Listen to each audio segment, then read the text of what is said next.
मैं हूँ रियाज शाह और आप देख रहे हैं स्टार न्यूज मालेगांव चैनल। आइए नजर डालते हैं कुछ खास खबरों पर। कल से तुम्हारे 24 घंटे हो गए तुम्हारे घर पे अंगार लगने के, तो अभी तक के कोई मदद के लिए कोई आया क्या? अभी तक तो यानी घर देखने कोई आया नहीं, पूरा घर अपना यानी जल के राख हो गया। कोई खासदार नहीं, कोई नहीं आया। सिर्फ वो मोहल्ले के जो अपने नियाज अली भाई है और जब्बार मेंबर है और जो भी ऐसे उनके साथ वाले वो लोग आए। उसके बाद आए थे क्या? नहीं, कोई मदद कहीं से मिली? नहीं, मदद भी कहीं से मिली नहीं। नुकसान तो बहुत ढेर हुआ। अभी बकरीद में बहन की शादी थी, उसका पूरा जो भी जेवरात था, पैसे वगैरह थे शादी के, और जो भी दज जाने था वो पूरा यानी जल के खाक हो गया, यानी कुछ बचा ही नहीं। नहीं, कोई नहीं आया अभी तक के, कोई आया ही नहीं। क्या अपील करना चाहेंगे? अब हम तो यही बोलते हैं कि यार आगे पहले देख लो तुम लगे। ऐसे तो अंगार लगी, हमने भी न्यूज़ देखे सब जगह गए, लेकिन यहाँ अभी तक क्या आए नहीं कल से। यहाँ गट नंबर 155 रमज़ानपुर में जो कल दोपहर में 3 बजे जो ये अंगार लगी थी, ये अंगार की जद में 2 घर आए हैं और दोनों घरों में जो दोनों फैमिली है, इन लोगों के पास सब कुछ जल गया है। इन लोग आज आंग के कपड़े पर है और जितने भी ज़िम्मेदारान हैं, आज मोहल्ले के बोलो, शहर के बोलो, कल से अभी तक कोई देखने के लिए नहीं आया यहाँ पर।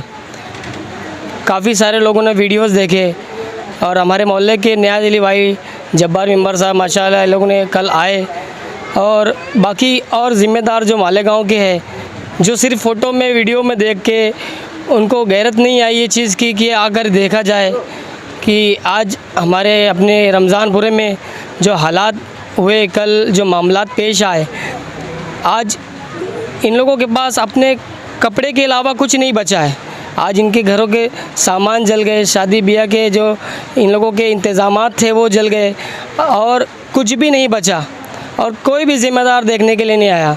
तो हमारी आप सभी से अपील है कि ये मामले को समझा जाए, इनकी मदद किया जाए और आगे देखा जाए कि क्या हालात है। आज 1-2 लोग नहीं है, पूरी फैमिली है, 6 फैमिली, पूरी 6 फैमिली है। 2 घर मुकम्मल जल के खाक हो चुका है, कुछ भी नहीं बचा है। ये जो तुम्हारा घर जो जला, इसकी मदद के लिए कोई आया है? नहीं, कल दोपहर 2:30 या 2:45 बजे से हम लोगों का घर जलकर पूरा खाक हो गया। कल बस जो भी आया कल तक ही आए, थोड़ा बातचीत करे जो गए, तो अभी तक कोई भी नहीं आया हम लोग के पास कि कैसे हो, क्या हो, कहाँ रह रहे हो, कहाँ नहीं रह रहे हो।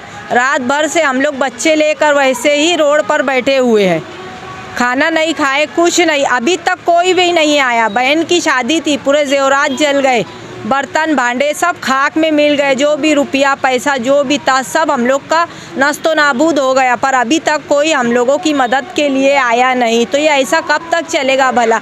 हम लोग के छोटे छोटे बच्चे हैं, जवान बहनें हैं, हम लोग कहाँ जाए लेकर? रोड पर ऐसे बैठे हैं। पूरी 6 फैमिली का घर हम लोग का बर्बाद हो गया शॉर्ट सर्किट से।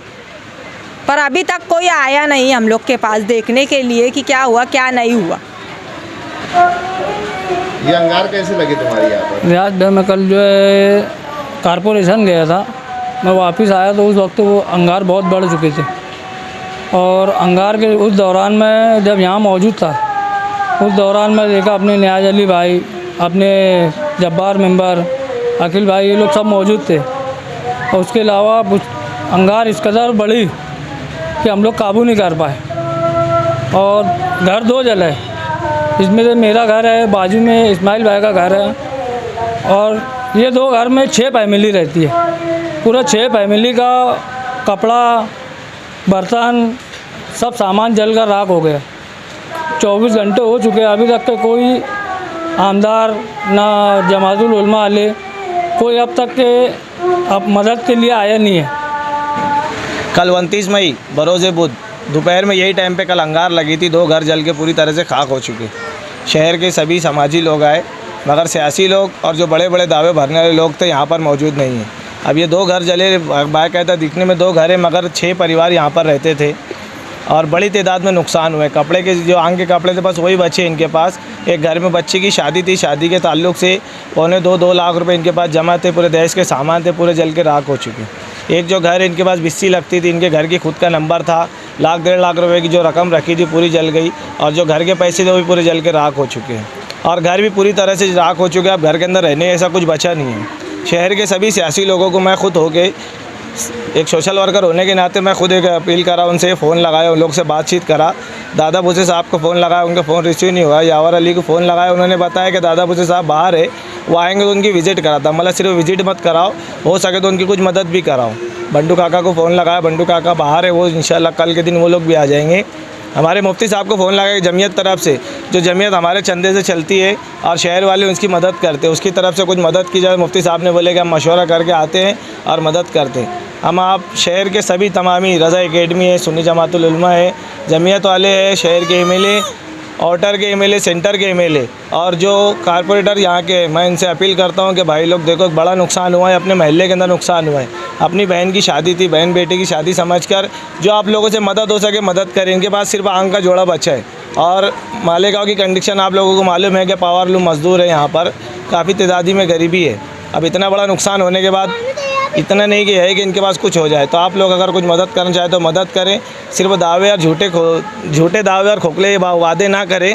आप लोग आए, जमीयत का भी काम है कि जमीयत बड़े से बड़े अंगार लगी, छोटी मोटी अंगार तो पूरा बना के देती। हम उम्मीद करते हैं कि ज़मीन यहाँ पर आएंगी और जमीयत अपना काम करेगी। ज़रा सी सियासी प्रेशर और दबाव के चक्कर में जो थोड़े बहुत तनाज़े चल रहे जमीयत के और एमएलए साहब के बीच में, मालेगांव के अंदर जो बातें चल रही है उसको नज़रअंदाज करके अपना जो काम है जमीयत ने वो काम करना चाहिए। और जो सियासी लीडरान जो उनके ऊपर बातें कर रहे हैं उनका भी काम है कि वो आए और अपनी मदद करें, इनकी मदद करें। यहाँ पर जो अंगार लगी थी वो बताया जा रहा शॉर्ट सर्किट की वजह से लगी थी, और हम लोग ने जब देखे तो हमको भी ऐसा लगा कहीं ना कहीं शॉर्ट सर्किट के से अंगार लगी।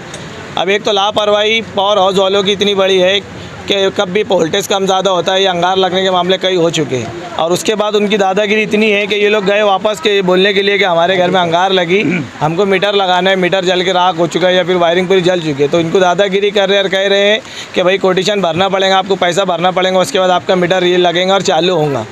शहर वाले, शहर के सभी सियासी लीडर से गुजारिश करता हूँ कि भाई लोग आप लोगों ने अपने ज़ाती मफाद के लिए और कमीशन के लिए हम लोग के ऊपर ये पावर हाउस थोप दिए, मगर ये पावर हाउस की जो दादागिरी हद से ज़्यादा बढ़ते जा रही है, इसको रोकने का काम आप करें। कहीं ऐसा ना हो कि पब्लिक इसका काम करे, जिस टाइम पब्लिक अपने यहाँ पे आ गई तो फिर जब काम नहीं होगा तो हम लोग पावर बिल भी नहीं भरेंगे और पावर हाउस के ऊपर हमारे हिसाब से जाके धरना आंदोलन करेंगे।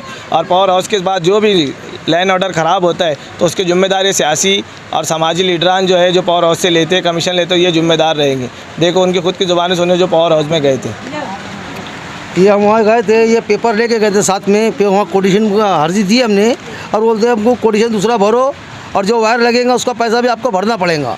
ये हमारा घर भी सब डैमेज हो गया है, पत्थर सब शॉर्ट हो गए, देखो ये खुद गए थे यहाँ। ये गरीबों का हाल है और लीडर लोग अपने अपना सो रहे हैं। लीडर लोगों को कुछ लेने देने नहीं। कारपोरेटर लोग का ऐसा है कि हम कारपोरेटर अभी नहीं है।